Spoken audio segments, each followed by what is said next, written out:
Hello and welcome to Vines of Ivy Alumni Stories, where we catch up with our previous students and see where they're at now. Today we have Tenecia Waddell-Pyle, and I just want to say hi, Tanisha. Thank you for making room in your busy schedule for this, and helping us with these kind of interviews that we want to see. Just exactly what our alumni are up to nowadays. So let's start with just a brief introduction, kind of your background, where you're from, and then what took you to Ivy Tech, and then eventually we'll kind of talk past Ivy Tech.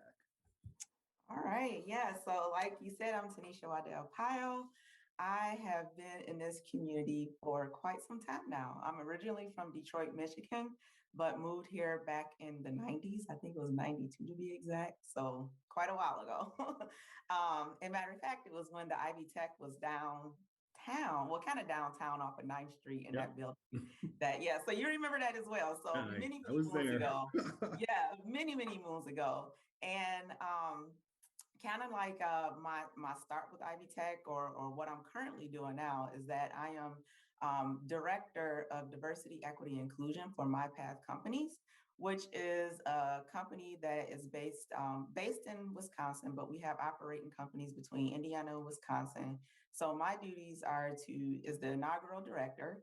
And I am basically bringing all DEI initiatives, whether it's training, weaving all of these initiatives into the very fabric of our organization to make sure that people are being heard, valued, supported, and not just the people that work with us as far as our co-owners, because we call them co-owners because we're a 100% employee-owned company, but also the individuals that we serve and the communities that we touch. And we have about 2,500 employees, 200 locations, 8 operating companies, and about 200 locations between Indiana and Wisconsin. And we serve about 2,000 individuals from across the country in those locations. So that is a awesome thing to be able to bring issues of diversity, equity, and initiatives of a diversity, equity, and inclusion to introduce them into this corporation and really create some valuable experiences and education opportunities for everybody.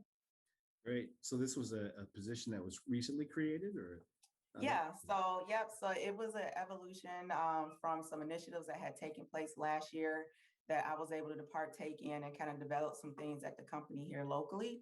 And then that kind of led into some initiatives taking place within the corporation and our CEO seeing that, wow, there's a passion, there's an initiative, there's a drive by this, and him really valuing wanting to bring DEI into our company. So he created a position which I'm in now, called Director of Diversity, Equity, and Inclusion. So again, like I said, very brand new role to really bring these awesome initiatives into our company. Well, congratulations on that. Thank Sounds you. like a great opportunity. Can you tell us how you got to Ivy Tech? I mean, what was the decision that you made? Yes. So Ivy Tech has been in part of my life for a really long time. I first started my journey with Ivy Tech way back in December of 1996. Wow. That is when I first applied to be able to go to Ivy Tech in the spring semester of 1997, because I knew I was graduating high school early and I wanted to be able to do something with my time to kind of get me started on my college career. And so when January of 1997 came about, I was actually in high school and Ivy Tech at the same time, because the graduation from half semester didn't happen until like the second week of January, and like Ivy Tech classes started that same week. So I was like in high school, a high school student and Ivy Tech student at the same time, which now they actually have that. But back then, you were the first dual credit student. I know. I think I was like the first, the original dual credit student way back when. So that started my journey. I went there. I took general courses at the time because I was starting Purdue in the fall of 1997. I really wanted to get some general courses out of the way, which I did. Had a great time doing that. Met a lot of different people from the communities and instructors. And right now, I'm not sure if I would remember my instructors back then, but I know there's a lot of people that have been involved in my life since Ivy Tech. So then kind of fast forward, went to Purdue, did all of that stuff. Life happened, had kids, needed to get a full-time job. So dropped out of Purdue. And I was like, all right, I'll get back to school when I can. because you got a family, you got things, you got bills to pay. So it's just like, I got to focus on this, on my And kids. that's something that happens to a lot of our students too. Life Yeah. gets in the way sometimes. Yep. So it kind of got pulled away from my college time. I was at Purdue for 3 years, and I was studying genetic biology at the time, and was looking at a minor in psychology. And I was like, all right, life happens. You got to be put on hold for a minute. So about 13 years went past. 13 years. I think it was about 13 years. Um, Went past, probably was longer than that. Maybe 15 years went past. And I was like, man, I need to go back to school. I really want to go back to get my degree. And I want to make a better life for my kids, to kind of advance my career, to really do some things great for myself and my family. So 2012, I came back to Ivy Tech. Kind of came back around, It started changed class. probably, right? Some changes Yeah, happened. it had changed. There was no more downtown location in that Ninth Street building. It now had this huge campus off of Creasy Lane. So I was like, wow, this is fancy. So went to started classes there. And by that time I was already in my career, because I had 15 years. I started a career in law enforcement, and 15 years I had in there, half as a correction officer and half as a police officer. When I started Ivy Tech, I was a police officer. And I was thinking like, man, what do I want to study? What do I want to do? I was already in police. And so I was like, it just makes sense to get a criminal justice degree. Mhm. So that's what I pursued my criminal justice degree, was able to get that and finish that in 2014 with honors. I was like the model Great. student. And I was doing this as a full-time police officer, full-time mom, and full-time student. So Hey, you're an the grind, inspiration to do all that. yeah, the grind was real. And it was just me and my boys. So it was just me and my 3 sons. So I was really kind of like repping for the single moms out there. Great. um, so I was did all of that, and then I did the crosswalk program, at least that's what it was called then, into IUPUI, Mhm. and and then eventually went on to get my bachelor's in criminal justice. Like I said, I was already in law enforcement; it just made sense, and just to kind of like, and it was really neat going through it already in my career, because it was like really practical information, and I can see like, wow, this makes sense. This is why it's being used. Mhm. This is valid stuff that needs to be trained. So it was really awesome. And even like during those times, even though I was already, even though I was a student, and afterwards, the faculty was really supportive, because they was like, man, we really want you to come back and guest speak and like kind of engage our students. So even, after I graduated, still being a police officer, being an alumni, I often came back to Ivy Tech to speak to criminal justice classes, to engage them. I even, when I was a police officer, ran our mentorship program. So I did a lot with Ivy Tech and their mentors. I mean, in their internship program. Mhm. So I did a lot with Ivy Tech interns, and kind of giving them that practical experience that they need to be able to graduate with their degrees. So it was really awesome. And like I said, I will always say Ivy Tech has a special place in my heart, because it's been part of my life for so long. And then, from there, after I got my bachelor's degree, again, kind of like just supportive faculty and stuff. And it's something that I really wanted to do, because I super valued my experience and my education that I got from Ivy Tech. I wanted to make it full circle. So in 2016, here, I can't remember, but I came back as a professor. So I came back and I taught criminal justice. So criminal justice course is what I taught, and I loved doing it. I love kind of being like where the rubber meets the road at, to really start building that foundation and molding the minds of our future law enforcement. So I really enjoyed that. And not just, and just really teaching those skills about not only criminal justice, but, the humanistic side of it, the empathy, the rapport building, all those things, to make sure, that they were not only well equipped with the skills to be able to handle emergency situations or different things that they have to deal with as far as the criminal law side of it, but also that human side of it. So kind of like bringing all those worlds of things that are important to me in that picture was really important, because after I left law enforcement, I transitioned into being director of crisis intervention services at Mental Health America, because that was always something super important to me.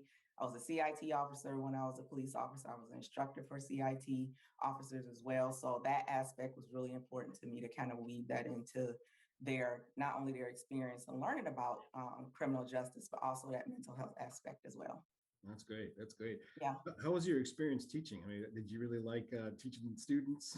I did. I love teaching the students, man. Just being able, like I said, to come in with these curious minds and people just wanting to learn and like really eager to be able to kind of start their criminal justice career, but not you. But like I said, just that curiosity of knowing like the basics of everything. Like, yes, this is what we're going to know instructionally. These are the things that you need to learn, but also bringing that practical experience from actually being an officer into the space was really helpful as well. And kind of talk about those practical skills and even those communication skills of like how that can work best as you start your journey in law enforcement, and even looking at things from a lens through a DEI lens as well. I was able to kind of read some of those concepts in there as well, because at the end of the day, you know, we're talking about basic humanity. So Mhm. that was one of the things that we really need to make sure that we do: communication, basic humanity, making sure that you um, permeate human decency through your role as a police officer as well. Well, it sounds like you were busy as an undergrad. Did you have time to get involved on campus any? Yeah, yeah, look, here I am. Like I said, Ivy Tech has a special place in my heart. So I was able to, like I said, come back as guest speaker. I was a professor, and I also was on a Ivy Tech Alumni Association. I did that actually for the full term of 6 years. I don't know if anybody had ever done that, but I just actually, my term just ended in May. So I spent the past 6 years really helping to build and grow our alumni association and initiatives there. And it was really a rewarding thing to be able to do. Because like I said, thinking about my days all the way back from 1996, from when I first applied, and kind of like that flow or that evolution through Yeah. becoming back full circle as a professor, and then also being a part of the alumni association to really do some things for the students. It was been really rewarding. Yeah, it's almost like slow and steady wins the race. Just keep Yeah, on. slow and steady, just keep the course. Right. Well, for those of us for those of you people that are watching this and not familiar with what you've done in the community, I mean, can you showcase some of the stuff that you've done, some highlights, awards, things like that? Yeah, so I have been very, very actively involved in this community for a really long time. I mean, even going way back when I was in high school, just some of the things I was involved in. Even in I was our inaugural president of our Minority Awareness Coalition. So that was something that, again, like I said, looking at things and really trying to create that humanity and prospering humanity or basic humanity for people. That's something I've always really had a heart in doing. Um, Again, my time as police officer and in law enforcement, have been a part of a lot of different initiatives, a lot of different things, whether it was mental health, dealing with issues of sexual assault, dealing with and championing issues of domestic violence and things like that. Also taught 3 different self-defense courses to really try to empower women for anything that they were going through or anything that they were dealing with. Like I said, mental health was always a really big very important to me. So any initiatives that were surrounded around that, any initiatives that surrounded around bridging the gap between community and police to create those relationships or to foster or facilitate those environments where conversation can happen and people can learn, about, police procedures, and then how people can kind of talk about those, and creating diversity task force for law enforcement education. Um, all sorts of things. I can't even, it's just been a lot of things that I've been involved in over the years. I even live in community events, been very much involved with that. I used to do the Ultimate Pink Party, which was a breast cancer awareness initiative that was by the YWCA.